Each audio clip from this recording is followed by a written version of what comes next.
Passar a curva de Laffer já. Será que aqui pega o áudio bom? Pega também. Eu vou usar aqui porque senão eu vou ficar com minhas mãos banana e eu não... Não vai ter nada na mão, pá. Mas pode usar assim, de boa, não tem problema não. Fala aí galera, sejam bem-vindos a mais um vídeo, mais um bate-papo cripto. E hoje a gente vai falar um pouquinho sobre o Pix. É um assunto que foi aí comentado bastante nas redes sociais, no Brasil como um todo, né, Matheus? Foi um assunto aí que a galera falou bastante e surgiu algumas dúvidas e a gente veio discutir aqui um pouquinho com vocês, tá? Então a gente vai começar hoje falando sobre o Pix, né? Sobre essa nova normativa da Receita Federal, onde começam a monitorar movimentações acima de R$5 mil para pessoas físicas e R$15 mil para pessoas jurídicas, tá? E saiu muitas notícias, muitos vídeos, muita gente falando sobre isso. E uma das coisas que a gente vai trazer para vocês aqui, inclusive, é que realmente, até o momento, não existe taxação do Pix, tá? Então, isso a gente está falando de imposto novo. Isso. Não foi criado nenhum imposto novo para o Pix. Não vai ser taxado as transações Pix, não vai ser cobrado imposto até o momento, não está sendo cobrado. Porém, essa vigilância ela muda algumas coisas, muda o jogo, principalmente para quem é trabalhador informal, né? Então, o Matheus vai explicar um pouquinho para a gente o que acontece agora, como que isso vai prejudicar as pessoas que são da área informal, tá? Então, Matheus, pode ficar à vontade aí. Então, pessoal, como o Bruno já havia dito, não foi criado um imposto novo, né? Não foi criado uma regra nova de taxação referente a isso. O que acontece? Hoje em dia, grande parte aí do trabalho no Brasil é informal. Você tem a mulher que faz uma unha, que lava uma casa, o cara que é um pedreiro, por exemplo, que vende, às vezes, um cachorro-quente, um sanduíche ali na rua. E, geralmente, essas pessoas, elas não têm CNPJ, elas não emitem nota. Então, assim, acaba que elas trabalham ali realmente na informalidade. Só que essas pessoas movimentam, muitas das vezes, né? Às vezes acima de 5K por mês, não de lucro, mas de movimentação em Exato. si, nas suas contas, acima de 5K. Então, o que acontece? Para essas pessoas é onde essa nova regra ela vai acabar afetando de forma negativa. Por quê? Essa pessoa, a partir de agora, com essa nova regra, ela vai ter um custo, né, do imposto de renda. Então, se ela não declarava imposto de renda antes, ela vai ter que passar a declarar esse imposto de renda, certo? Vai ser obrigada a declarar esse imposto de renda, porque já vai estar sendo monitorado. Cair na malha fina. Vai cair na malha fina, vai estar sendo monitorada, então ela vai ter que declarar esse ganho acima de 5K, essa movimentação acima de 5K. Sem contar também que essa pessoa vai ter um custo com serviços, ou seja, ela vai ter que contratar um contador para estar fazendo ali essa declaração para ela. Então, ela vai ter um aumento ali nos seus gastos significativamente. Exatamente. Tanto com o imposto de renda, né, quanto com o serviço. Só que isso, Bruno, a gente está falando assim, no melhor dos casos, né? Da pessoa que ele está acompanhando as notícias, está se inteirando do assunto, fala, pô, vai começar a taxar, então deixa eu já correr atrás ali, né? Exato. E já começar a declarar. Mas e aquelas pessoas que às vezes não têm tanto acesso assim à informação e não vão declarar? Não vão ficar sabendo que isso aí já vai estar sendo monitorado e vão passar aí 2, 3, 4 anos sem declarar esses impostos de renda, vão cair na malha fina, né, da Receita. Depois... Não sei se algum de vocês já caíram aí na malha fina, mas aí, velho, o imposto ele é bem maior, porque ele vem com multa, vem correção exatamente. E tudo mais, né? Bloqueia a da pessoa. A pessoa não consegue fazer mais nada. A pessoa não consegue com o CPF bloqueado, por exemplo, porque não sei se vocês sabem, mas quando você tem alguma dívida, né, com a Receita, eles bloqueiam o seu CPF. Isso. Com o seu CPF bloqueado, você não consegue nem reconhecer firma num documento no cartório. Exatamente. A hora que você vai lá reconhecer, você não consegue fazer firma, nada. Você não consegue sair do país, você não consegue fazer absolutamente nada. Exatamente. Então, num cenário bem pessimista, né, dessas pessoas que não vão ter acesso a essa informação, isso aí vai acabar acontecendo. Vão ser prejudicadas, né? Resumindo. E, cara, é muito revoltante porque a gente vive num país onde a gente não aprende educação financeira na escola, né? A gente sai da escola sem saber nada sobre educação financeira. A gente sai da escola sem saber declarar imposto de renda, a gente não aprende isso. E agora, as pessoas que trabalham, que levam o pão para dentro de casa, o cara que vende ali o cachorro-quente, que vende um suco, que vende um lanche na rua, se ele movimentar o dinheiro dele, que é dele, ele vai começar a pagar 27,5% de imposto, se passar, né, obviamente, seguindo a tabela de imposto de renda. O cara agora vai ter um custo de pagar o imposto e vai ter um custo de serviço, porque vai ter que contratar um contador, como o Matheus explicou para vocês. Então, isso vai trazer prejuízo financeiro para as pessoas. Mas por que isso? Por que isso está acontecendo? Por que o governo está querendo monitorar as pessoas dessa maneira? Por que o governo está tão assim, né? Por que o leão está tão furioso em cima do dinheiro dos trabalhadores, das pessoas, Matheus? Então, a gente pode citar aí vários fatores para isso, né, Bruno? Um dos principais fatores aí que eu vejo é, obviamente, o aumento dos gastos da máquina pública, né? Exato. A gente tem um aumento significativo nos gastos da máquina pública e de onde que eles vão tirar o dinheiro para cobrir esses gastos? Eles não vão tirar, obviamente, dinheiro, né, ali do bolso deles. Não vai diminuir o custo da máquina, né? Os companheiros, os né? companheiros, não vai diminuir os amigos do rei. Os parasitas, a galera que está ali sugando o dinheiro do Estado, eles não vão tirar essas pessoas, é óbvio. Eles vão tirar, obviamente, de quem é mais vulnerável, né, Matheus? Exatamente, de quem é mais vulnerável, de quem mais gera riquezas para o país, né, que são os trabalhadores. Então, eu vejo assim, como principal motivo para isso, Bruno, essa questão dos gastos da máquina pública. Exatamente. Um livro que explica muito bem isso, chama O Jardim das Aflições. Nesse livro ele fala exatamente sobre o problema do século, que é o aumento exponencial do Estado, né? Exatamente. O Estado ele cresce exponencialmente, conforme o Estado cresce, ele vai aumentando também o controle, né? Ele tenta controlar mais as pessoas. E é muito triste ver isso acontecer, porque as pessoas às vezes estão ali trabalhando, ela precisa dispor do tempo dela, né? Às vezes tira o dinheiro do bolso para começar a fazer um investimento, a começar a comprar ali um churrasquinho, alguma coisa para ganhar dinheiro. E o pouco dinheiro que essa pessoa ganha, ela precisa, né, gastar e pagar impostos esses que não voltam para essa pessoa. Porque hoje a gente vive no Brasil e a gente sabe muito bem aqui, não tem nenhum viés político, tá, pessoal? A gente está falando de fatos do que acontece no nosso país hoje, infelizmente. Então, se você quiser saúde, você precisa pagar. Se você quiser segurança, você precisa pagar. Então, é revoltante ver isso acontecendo no nosso país, pessoas que trabalham e precisam tirar ali o suor do seu trabalho para poder sustentar parasitas, né? Sustentar pessoas que não contribuem em nada na nossa sociedade, pessoas que estão ali simplesmente para sugar o suor do seu trabalho. E aí a gente entra numa questão que é exatamente o que as pessoas começam a fazer, né? Quando o Estado aumenta o poder, quando o Estado começa a abusar do poder, as pessoas começam a correr para outros caminhos, procurar outras maneiras para conseguir pelo menos ali um pouco, né, de liberdade financeira, de poder movimentar o suor do seu trabalho, o seu dinheiro. E aí é onde entra a parte de criptomoedas, de você saber utilizar criptomoedas, stablecoins, Bitcoin, por exemplo. Então, o Estado aumentando o seu poder, aumentando a vigilância, vai fazendo com que as pessoas corram cada vez mais para as criptomoedas, né? Isso. E aí é onde a gente vê que, num futuro, em 5, 10 anos, a gente pode ver um crescimento muito grande do uso de criptomoedas, né, Matheus? Exatamente. Então, em vários países hoje, inclusive aqui no Brasil, tem uma cidade que utiliza Bitcoin, né, como meio de pagamento. No Sul, né? No Sul, a cidade rolante. Então, muitos estabelecimentos hoje utilizam Bitcoin. Na Lightning, né? Isso, utilizando o Bitcoin como meio de pagamento. E aí o Matheus vai falar um pouquinho sobre os benefícios disso, por exemplo, né?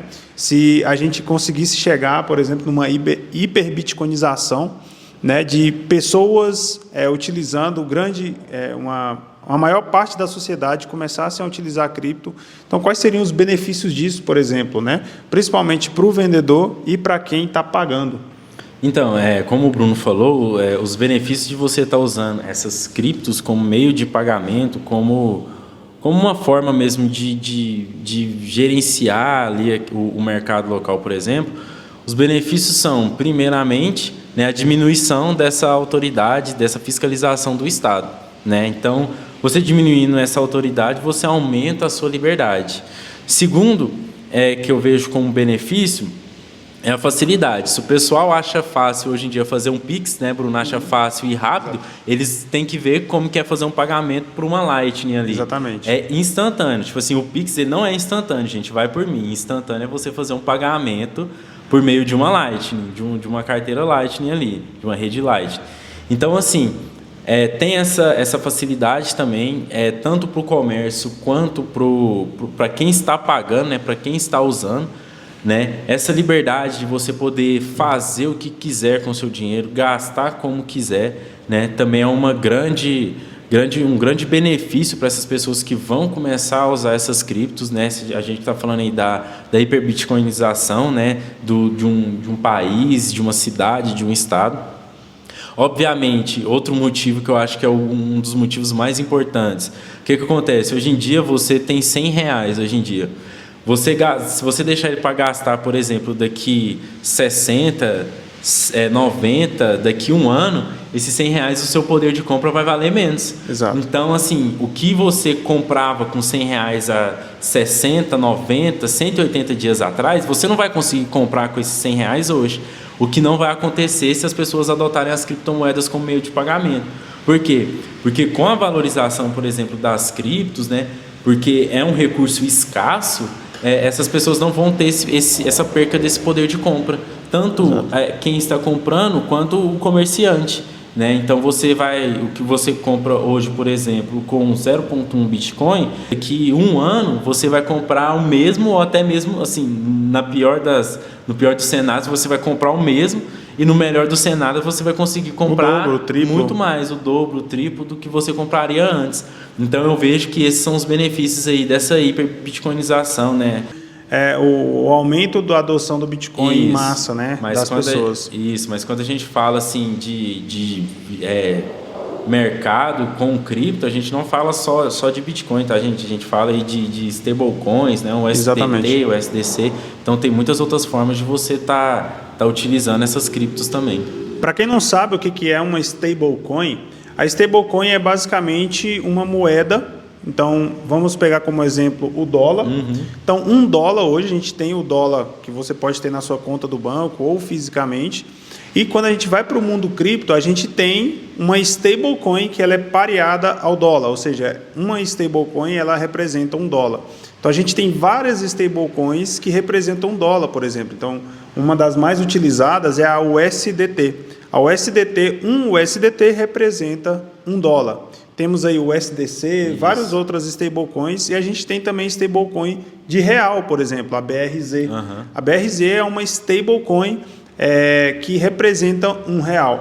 Então, quando a gente fala de stablecoin, é exatamente moedas, criptomoedas que têm a paridade de 1 para 1 com as moedas fiat, tá? Então, utilizar stablecoins, né, como a gente está falando, é uma das maneiras de você ter essa liberdade, né, de você conseguir transacionar esse dinheiro, fazendo um pagamento, enviando para uma carteira de uma outra pessoa, de uma forma segura, rápida e, obviamente, mantendo o seu anonimato, né, que isso é muito importante, porque quando você cria uma carteira na blockchain, você não precisa informar seu CPF, seu e-mail, o nome do seu cachorro, o nome do passarinho, você simplesmente cria uma carteira lá. E essa carteira, ela recebe, você tem ali a chave pública, né? Que é como se fosse uma chave aleatória do Pix. Vamos dar um exemplo, né? Fazer essa associação. Então, com essa chave, se eu passo essa chave para o Matheus, ele consegue me enviar criptomoedas e eu recebo essas criptomoedas na minha carteira sem depender de um banco, sem depender de uma instituição financeira, de um terceiro. E aí aqui é onde muda totalmente o jogo, né? Então a gente não precisa mais de um terceiro, né? Um meio de campo ali, uma instituição financeira, um banco, um governo, alguma coisa. Por quê? Porque agora a gente depende simplesmente da blockchain, da tecnologia. Então, a gente manda o dinheiro de uma pessoa para outra de uma forma sem precisar de um terceiro, né? E isso aí a gente chama de P2P, né? Peer-to-peer. Você consegue mandar um valor de uma carteira para outra. E quando a gente fala de pagamento com Bitcoin, né, Matheus? Uma das coisas que as pessoas geralmente levantam o questionamento é a questão da volatilidade do preço do Bitcoin, né? E realmente hoje o Bitcoin ele é um ativo muito volátil, né? Ainda é muito volátil.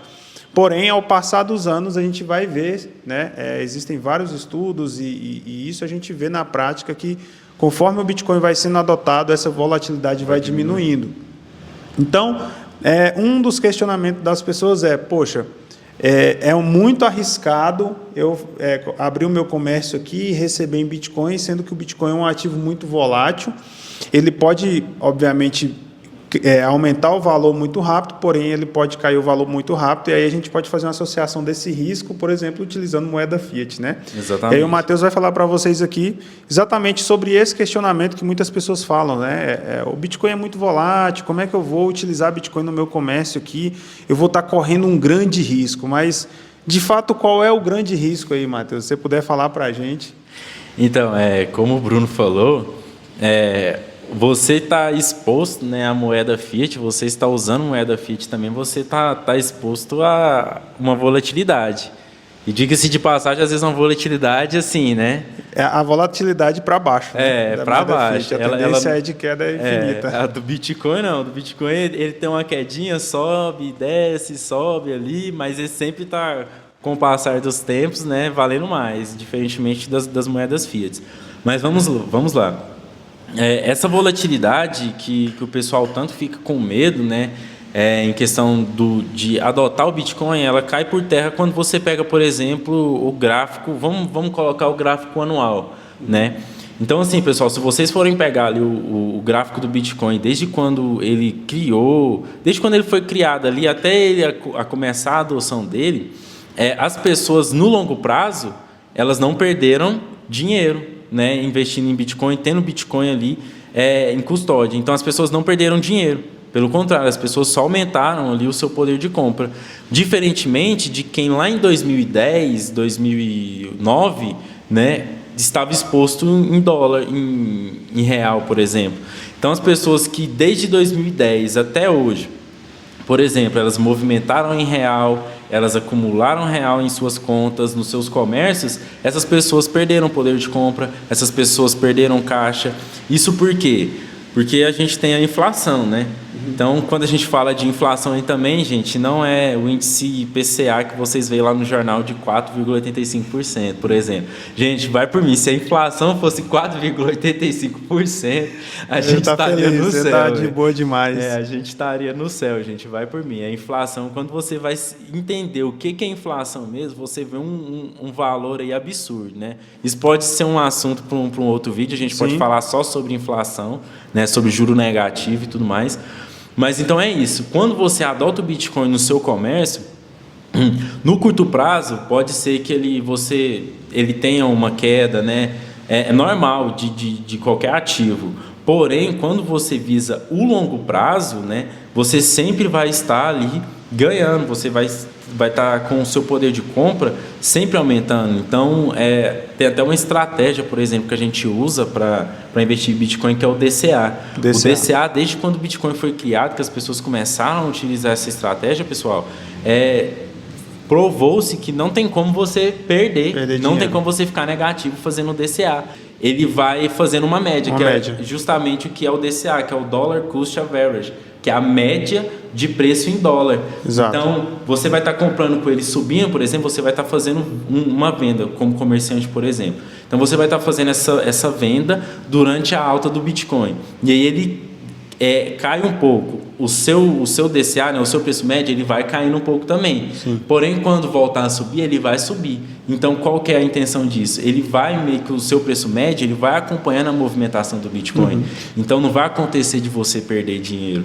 Uma estratégia interessante também, que, por exemplo, as pessoas que têm um comércio e quisessem adotar o Bitcoin, por exemplo, ela poderia, por exemplo, caso não querer se expor tanto a essa volatilidade, no final do dia, tudo que ela fez em Bitcoin, ela transformar uma parte daquilo em dólar, por exemplo, SDT. Um SDT, que é um stablecoin, e deixar uma parte em Bitcoin guardado, né?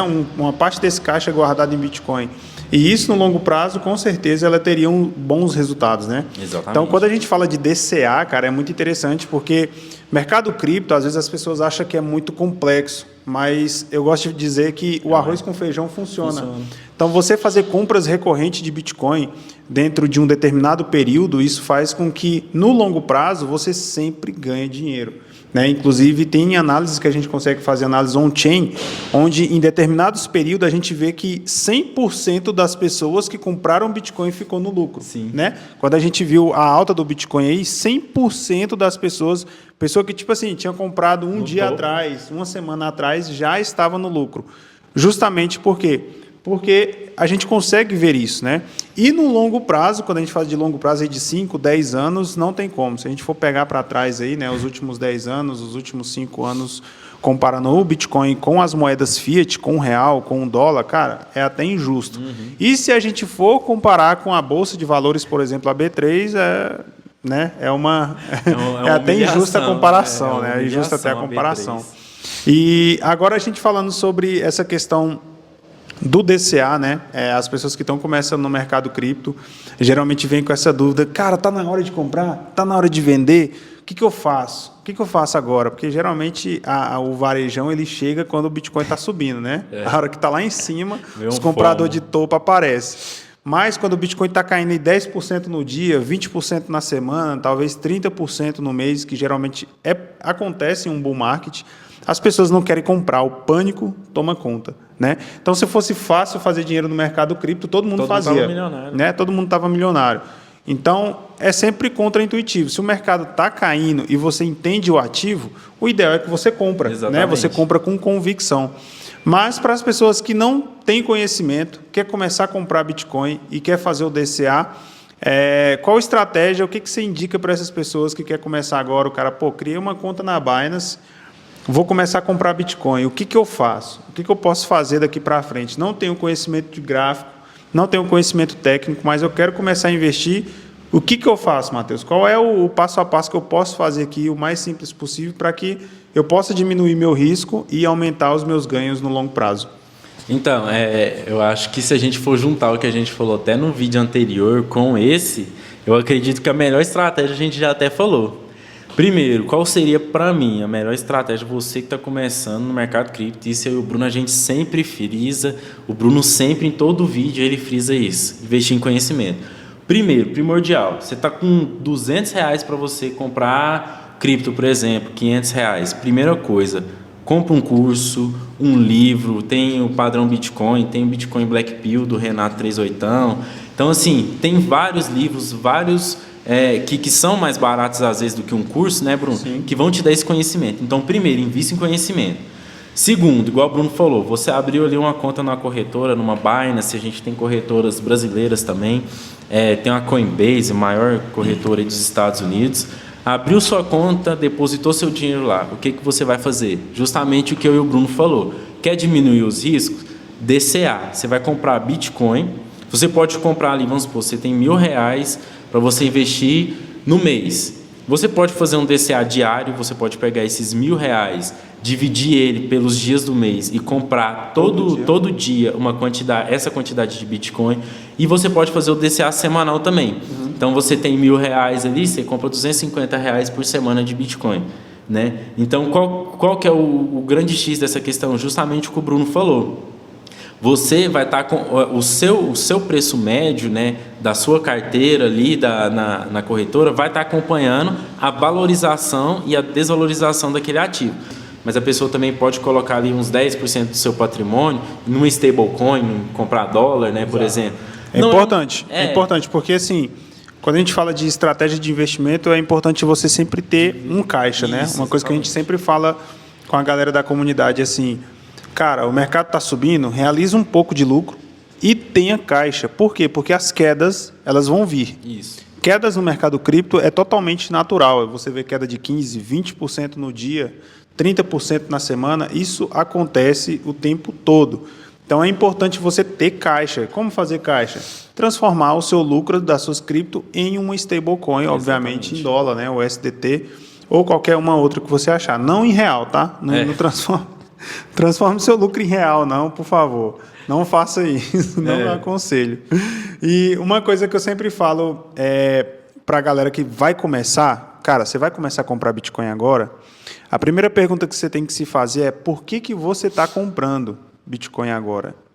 É porque subiu? Porque o cara que compra quando sobe, ele vai vender quando cai. Vai vender. E é esse cara que perde dinheiro. É esse cara que vai sair falando que não dá para fazer dinheiro com o mercado cripto. É o cara que fala, cara, só perdi dinheiro com criptomoedas. É o cara que comprou no topo e vendeu na baixa.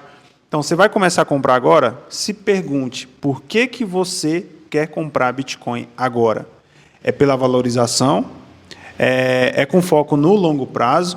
É porque você estudou e entendeu o ativo, entende que o Bitcoin não é só sobre questão de valorização, mas sim sobre liberdade, né? É entender que você vai comprar um ativo que você não vai ser diluído. Exatamente. É comprar um ativo que você não vai perder ele, obviamente, se você fazer autocustódia de forma segura, você não vai perder os seus ativos, ninguém vai criar uma ordem judicial ali, dizer que você é um terrorista da democracia e tomar o seu dinheiro. Ninguém então, vai essas perguntas sua conta. essas perguntas que você tem que se fazer. Por que você está comprando Bitcoin?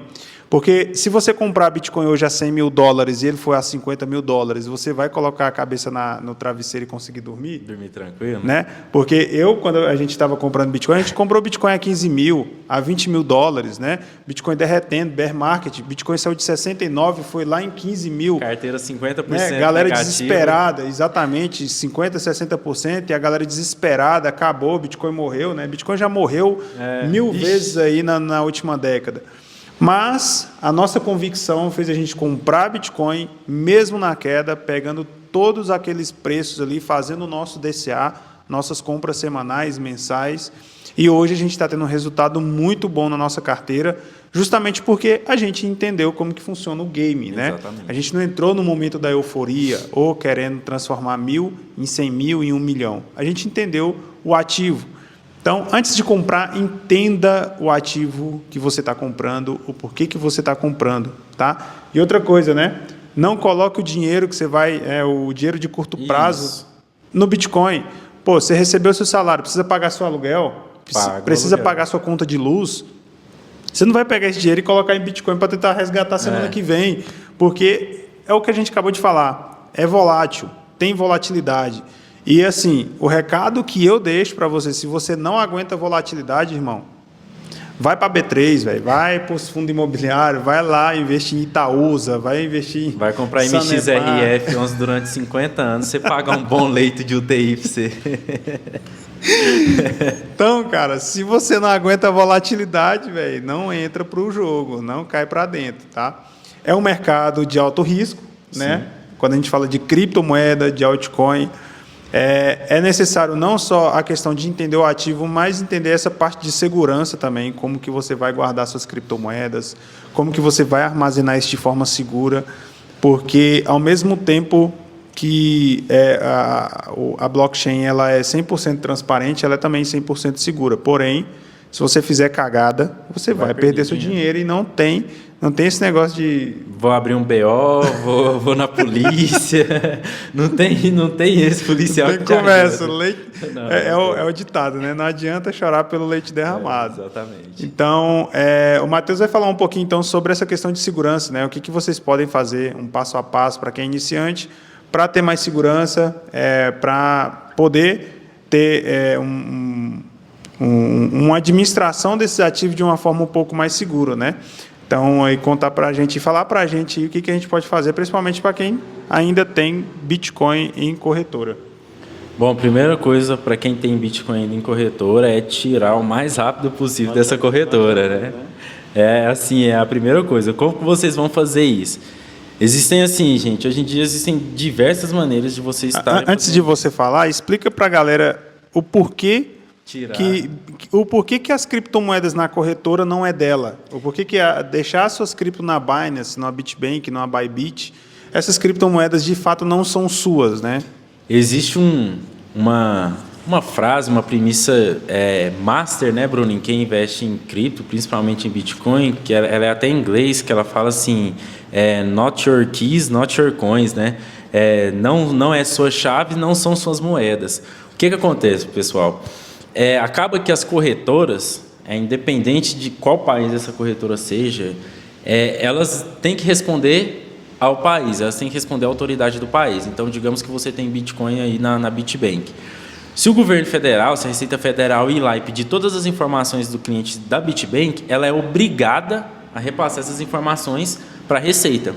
Se a Receita, por exemplo, falar assim, olha, agora comprar criptomoeda é um ato de terrorismo contra a democracia, vai ter que confiscar todas essas criptomoedas aí. A BitBank, ela vai ter que respeitar essas ordens. Né? Quando eu estou falando de BitBank, eu estou dando um exemplo aqui de uma corretora brasileira. Mas isso se aplica a Coinbase, isso se aplica a Binance, né? Então, esse é o primeiro motivo que vocês têm que tirar o dinheiro, as criptos de vocês, né, das corretoras, porque aquelas criptos ela ainda não são suas. Como diz a frase, sem as suas chaves, não são suas chaves, não são suas moedas. Aquelas moedas são de todo mundo, menos de vocês. A gente teve um problema anos atrás da FTX, né? Uma corretora que inclusive a Gisele Bündchen fazia propaganda dessa corretora, né? Então tinha várias pessoas famosas que faziam propaganda dessa corretora e no final descobriram que era um esquema ali e essa corretora sumiu com o saldo dos clientes.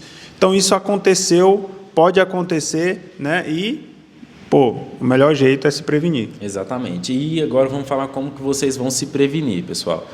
Existem dois tipos, eu vou falar sobre as carteiras primeiro, né? Que vocês vão tirar as suas criptos da corretora e vão mandar para o que a gente chama de carteira. É como se fosse uma carteira mesmo, né? Você tem um dinheiro lá no banco, você vai sacar esse dinheiro em cédulas e vai colocar na sua carteira. A partir do momento que aquele dinheiro está na sua carteira, ele é seu. Aquele dinheiro é seu. Se você tem um dinheiro lá no banco, ele não é seu. Tenta sacar 10 crédito. mil. É crédito de dinheiro. Exatamente. Tenta sacar 50 mil hoje no banco para você ver se você consegue. Não, você tem que fazer o quê? O provisionamento. Você tem que pedir permissão para o banco para você sacar seu dinheiro. Quando ele está na sua carteira, aquele dinheiro é seu. No mundo das cripto, a mesma coisa. Você tem uma carteira que você vai colocar suas criptos nela. Hoje nós temos alguns tipos mais avançados de carteira, que são carteiras offline, mas isso a gente não vai falar aqui. A gente vai falar dos dois tipos mais simples, né, e mais fáceis de estar usando, que são as hot wallets e as cold wallets. O que são essas hot wallets e essas cold wallets? Essas hot wallets, por exemplo, são as chamadas carteiras quentes. Elas são carteiras que elas ficam todo o tempo online, né? Então, como exemplo, a gente pode dar aí a carteira da MetaMask, Blue Wallet. Isso, exatamente. A Coinbase tem uma carteira também, Sim. a OKX. Então, essas são carteiras que a gente chama de carteiras quentes. Por quê? Porque elas ainda estão online o tempo todo. Então, vocês vão criar essas carteiras. Essas carteiras, geralmente, elas possuem 12 palavras e algumas até 24 palavras, que são as palavras que falam na frase, né? Sem suas palavras, sem suas moedas. Então, a partir do momento que você tem essas 12 palavras, você tem o controle total ali das suas criptos, correto? Então, pessoal, vocês vão mandar aí essas criptos para essa hot wallet, certo? E lá essas criptos vão ser inteiramente suas, entendeu? Você vai ter ali o controle delas. Não tem uma pessoa ali que vai fazer essa custódia dessas criptos para vocês. É vocês mesmos que vão estar fazendo essa custódia, certo? O outro método são as cold wallets, que são as hard wallets. Aqui, ó, o Bruno até pegou aqui, ó. A gente tem como exemplo essa Trezor. Ela é um dispositivo físico. Ela é um dispositivo físico mesmo. E aqui você pode colocar as suas criptos. Ela é um dispositivo offline. Você vai deixar ela ali online somente no tempo de você mandar suas criptos para ela. Porém, aqui, por exemplo, ó, ela é um dispositivo offline. Se eu apertar qualquer botão, ela não liga. A partir do momento que eu desconectei ela do computador, ela fica offline. As minhas criptos ficam offline. Então, não corre o risco de você sofrer um phishing, não corre o risco de alguém vir confiscar as suas moedas que estão aqui, né? Então, esse é um dos jeitos assim, mais seguros hoje em dia que a gente tem para estar fazendo essa custódia dessas moedas. Elas também possuem as 12 palavras ou as 24 palavras, certo?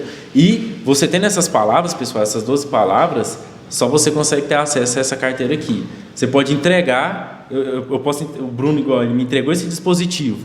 Eu posso pegar esse dispositivo e ir embora. Esse dispositivo aqui eu posso ir embora. Porque as criptomoedas ainda continuam sendo do Bruno. Eu não consigo acessar isso aqui sem as 12 palavras. E aí o que o Bruno faz? Ele vai pegar essas 12 palavras, vai comprar outra carteira dessa, ou vai usar uma hot wallet que tem esse mesmo sistema de criptografia, vai importar essas 12 palavras e as criptomoedas dele vai estar lá. Por que isso acontece? Tá? Quando a gente fala de cold wallet, de carteira física, uma coisa que vocês precisam entender é que esse dispositivo aqui, ele armazena nossas seeds, que são as palavras que o Matheus falou. Bruno, minhas cripto fica aqui dentro, se quebrar, perdi minhas cripto? Não, as suas cripto não saem da blockchain, suas criptos elas ficam na blockchain. Esse carinha armazena suas seeds, né? Então, se eu quebrar esse dispositivo, por exemplo, eu posso simplesmente pegar as minhas 12 palavras de backup e recuperar o meu saldo. Por quê? Porque o meu saldo não está aqui, está na blockchain. Esse dispositivo ele é apenas um dispositivo para facilitar o meu acesso às minhas criptomoedas, ao meu saldo, tá? Bruno, não tenho dinheiro para comprar uma carteira dessa, não tenho dinheiro para comprar uma carteira física. O que eu posso fazer? Cara, com um celular velho, com um computador velho, com um dispositivo, você consegue criar uma carteira de Bitcoin offline, totalmente offline, de forma simples e você conseguir armazenar o seu dinheiro. Tem um pendrive. Exatamente. Isso aqui é só para facilitar, porque às vezes as pessoas que estão começando, às vezes o custo de uma carteira dessa é muito alto. Pô, uma Trezor dessa aqui, a minha é mais antiga, né? Mas pô, se for comprar uma Trezor e a top de linha, você vai pagar mais de R$1.000 numa Trezor. E tem gente que não tem dinheiro para gastar com uma carteira assim.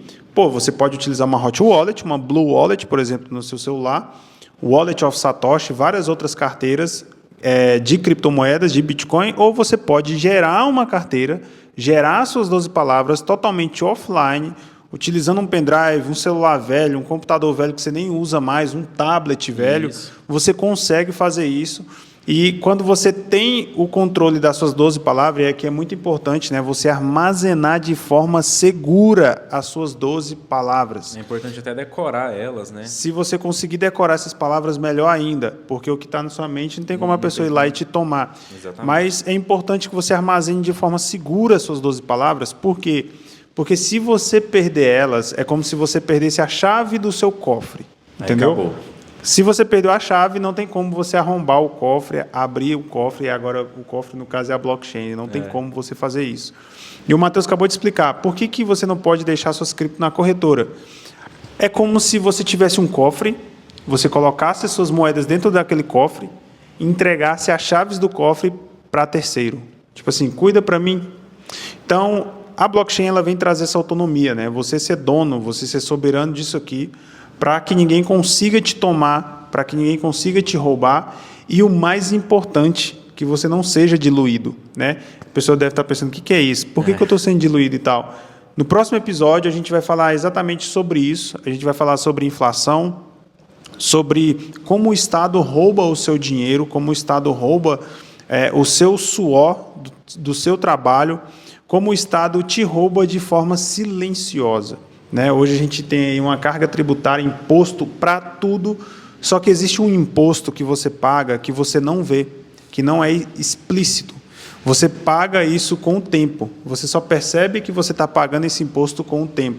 Quando você vê o seu poder de compra indo embora, quando você vê que o seu salário agora já não compra mais nada, quando você vê que ir no supermercado com R$100, você não enche mais um carrinho de compra, você compra meia dúzia de coisas. Então, no próximo episódio, a gente vai falar só sobre isso. E se você ficou com alguma dúvida sobre o que a gente falou aqui, se você tiver alguma sugestão de assunto também, pode deixar nos comentários. Qualquer pergunta, a gente vai responder depois nos próximos episódios. Quando tiver perguntas aí, a gente vai trazer e responder aqui cada um de vocês. E queria agradecer ao Matheus mais uma vez aí pela disponibilidade para a gente fazer esse bate-papo. Depois a gente vai trazer mais um bate-papo para vocês, trazendo outros assuntos e principalmente o que a gente diz aí, né, sobre inflação.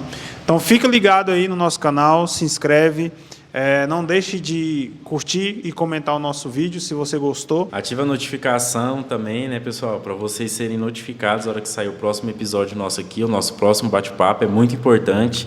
Vocês vão clicar no sininho e vão colocar todos. Vocês vão marcar lá todas. Então, sempre que tiver qualquer tipo de movimentação aqui no canal, você vai ser notificado para você estar sempre ficando por dentro aí, sempre tá tendo acesso à informação. Informação valiosa, viu, gente? Um bate-papo desse aqui que eu e o Bruno trouxe no episódio passado. Esse bate-papo que a gente está trazendo aqui agora, só com essa informação aqui que a gente está trazendo de forma gratuita para o pessoal. Outra coisa, compartilhe o vídeo com algum amigo, com algum conhecido que você acha que esse conteúdo vai agregar de alguma forma. Se te agregou também, né? Não custa nada você se inscrever no canal aí também. E nos próximos vídeos a gente vai trazer aí outros assuntos. A gente até falou sobre trazer uns bate-papo um pouco mais filosófico aí, falar um pouquinho mais sobre as questões do Bitcoin, quando a gente fala de preferência temporal, né? Então, a gente vai abranger outros assuntos, né? Um pouco mais filosófico aí. Então, fica ligado que vai ter muito conteúdo bom para vocês aí. Beleza, galera? Um grande abraço e até a próxima.